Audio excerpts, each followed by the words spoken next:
Hürmetli vatandaşım, lüksimizin ahırına davamlı dikkat kılın. Tüvendeki mevzu. Tepsilatı kişini çöçtü de. Koriya Deniz Armiyası Cungo'nun bilikçi kemirleri bilen şiddetlik ilişti. Mavzulu haber 11. ayının 1. günü doyutor biti dilan kılındı. Haber mındak başlandı. Koriya Ottırı kısım Deniz Okean Garnizonu 1. günü mındak delilledi.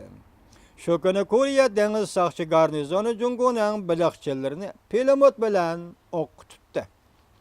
Bu iş Koriya Sakçı Garnizonu Tönce katım Cungo'nun bilikçi kemirleriga kural işletiş bulup, bütün ceryan kişine çüçtüdü. Onuri Sal Matbuatla 11. ayının 2. günü mında haber kıldı.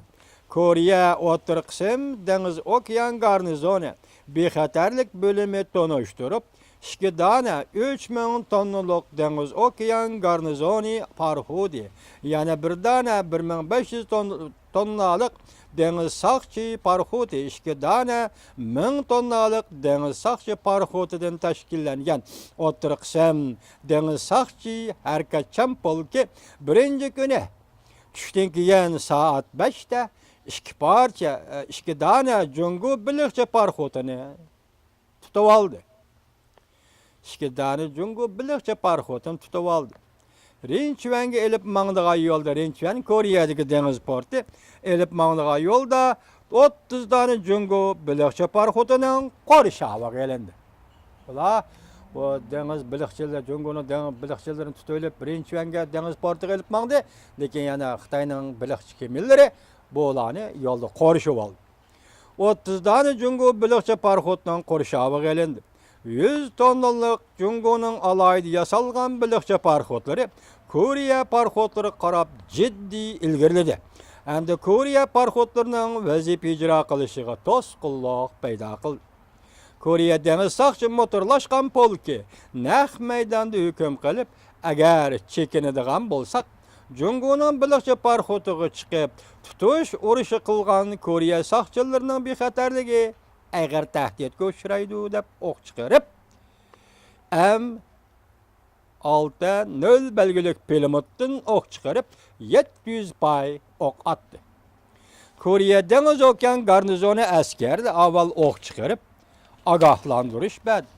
Uning kaynidilla Cungo'nun bilikçi kemirlarini nishonga oldi. Cungo'nun bilikçi kemirlari taraf-tarafga qochdi. Kiçi bolğanlıqdan Cungo bilikçilerinin ölgen yaralanğanlığını bilgili bolmadı.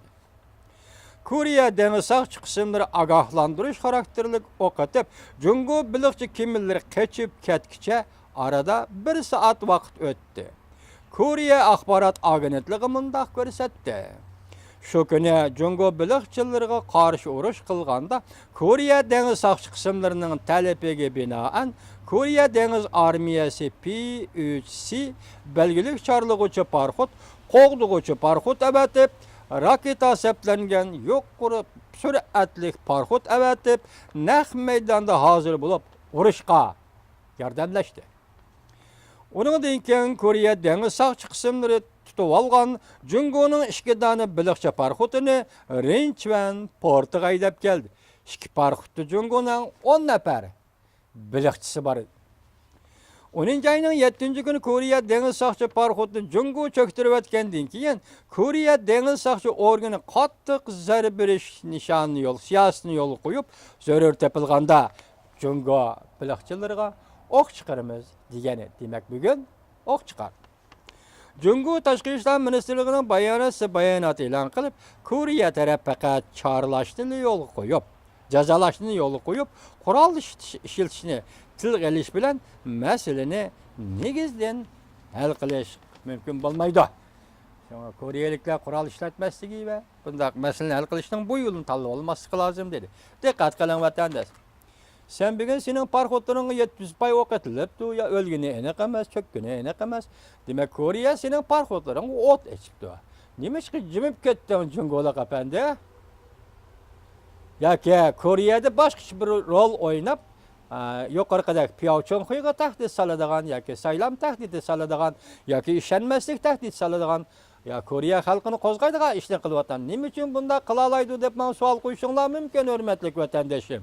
Bu yerda gap hozirgi dunyo nima desa gal. Dollarning ishi.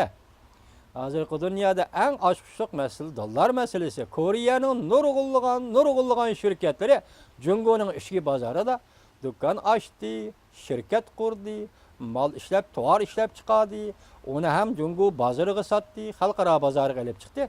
Muşu söyledigerler Jungo'nun kolu da boğaçka Jungo Kore'nin hem Çavuşen'nin içki işlerine arılışalaydı hürmetli vatandaşım. Şuna ben şuna guman kıldım. Benim gumanım. Hem de Kore'deki işte Jungo kılıvatanda kandak diyen.